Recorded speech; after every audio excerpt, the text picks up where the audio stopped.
Bonjour mes chers et bien-aimés frères, que la paix du Seigneur soit avec vous en ce matin béni.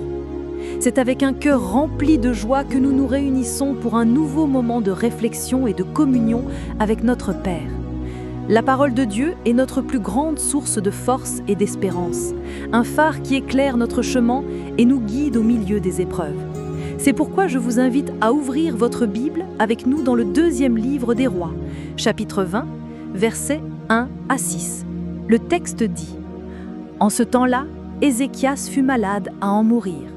Le prophète Ésaïe, fils d'Amoz, vint le voir et lui dit: Ainsi parle le Seigneur, mets ordre à ta maison, car tu vas mourir, tu ne guériras pas. Ézéchias tourna son visage contre le mur et pria le Seigneur en disant: Souviens-toi, Seigneur, que j'ai marché devant toi avec fidélité et d'un cœur intègre, et que j'ai fait ce qui est bien à tes yeux. Et Ézéchias pleura abondamment. Ésaïe n'était pas encore sorti de la cour centrale que la parole du Seigneur lui fut adressée. Retourne et dis à Ézéchias, chef de mon peuple: Ainsi parle le Seigneur, le Dieu de David ton père. J'ai entendu ta prière, j'ai vu tes larmes, je vais te guérir. Dans 3 jours, tu monteras à la maison du Seigneur. J'ajouterai 15 années à ta vie. Je te délivrerai, toi et cette ville, de la main du roi d'Assyrie. Je protégerai cette ville à cause de moi-même et de mon serviteur David. Quelle parole puissante! Ici, nous voyons l'histoire du roi Ézéchias. Il reçoit une nouvelle dévastatrice. Sa vie touche à sa fin. Au lieu de se désespérer, il se tourne vers Dieu.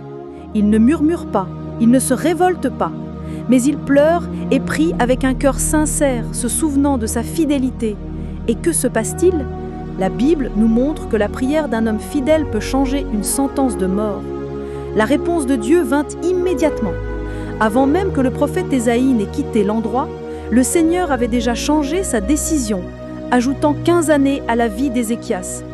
Cette histoire nous enseigne que la prière n'est pas un monologue, mais un dialogue avec un Dieu qui entend et qui répond. Elle est le pont qui relie notre fragilité à l'omnipotence du Créateur. Ce ne sont pas nos mérites qui déplacent la main de Dieu, mais notre foi et sa grande bonté. Nos larmes et notre cœur contrit ont une immense valeur aux yeux du Père. Face à toute adversité, notre première attitude doit être la prière. Fermons donc nos yeux et unissons-nous dans la prière. Père bien-aimé, nous nous approchons de toi ce matin avec un cœur humble pour te remercier pour ce nouveau jour.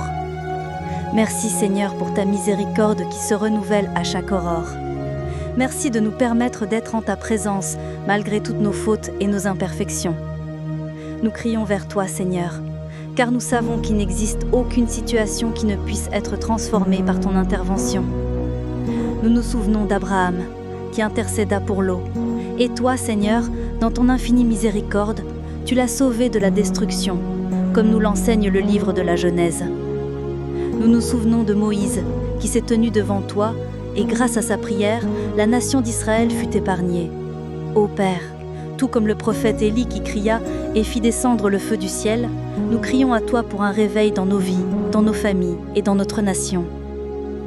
Nous regardons au roi Ézéchias, dont la vie fut prolongée parce qu'il pria avec des larmes et un cœur sincère. Son histoire est la preuve que la prière d'un juste a une grande efficacité.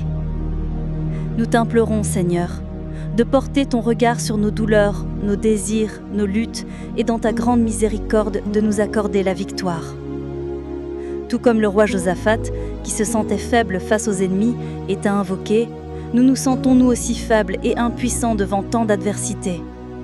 Mais comme il est écrit, tu nous dis de ne pas craindre et de ne pas nous décourager, car la bataille n'est pas la nôtre, mais la tienne. C'est pourquoi, Père, nous remettons chaque combat entre tes mains. Souviens-toi, Seigneur, de chacun de ceux qui nous accompagnent en ce moment. Visite le malade comme l'homme lépreux qui se prosterna devant Jésus et fut guéri. Libère le captif comme Pierre fut délivré de prison par la prière de l'Église.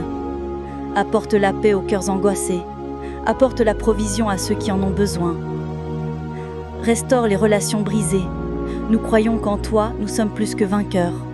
Nous croyons qu'aucune prière ne revient vide, car tu es fidèle pour accomplir chacune de tes promesses. Au nom de Jésus.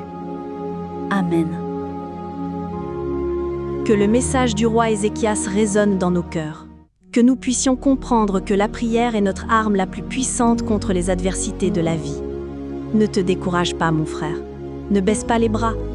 Tourne-toi vers le Père avec un cœur sincère et il t'entendra. Aie confiance, car notre Dieu est le Dieu de l'impossible. Il peut changer toute situation. Apporter la guérison là où il y a la maladie, la paix là où il y a la tempête et l'espérance là où il y a le désespoir.